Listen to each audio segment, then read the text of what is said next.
আসসালামু আলাইকুম রহমতুল্লাহ। ওয়ালাইকুম আসসালাম ওরহমতুল্লাহি ওবরাকাতুহু।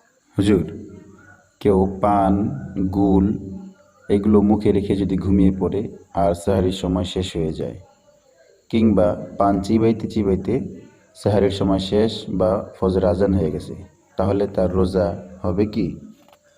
যদি কাহারো পান গুল বা এই জাতীয় কোনো জিনিস খাওয়ার অভ্যাস থাকে আর এটাকে সে মুখে দিয়ে ঘটনাক্রমে সে ঘুমিয়ে পড়ছে, অথবা এটাকে সে চিবাইতেছে চিবাইতে চিবাইতে এক সময় দেখা গেল সেহরির সময় শেষ, মসজিদ থেকে মুয়াজ্জিন বলে দিয়েছে সেহরির সময় শেষ, এখন আর কেউ সেহরি খাবেন না, কিন্তু সে এটাকে খেয়াল করেনি।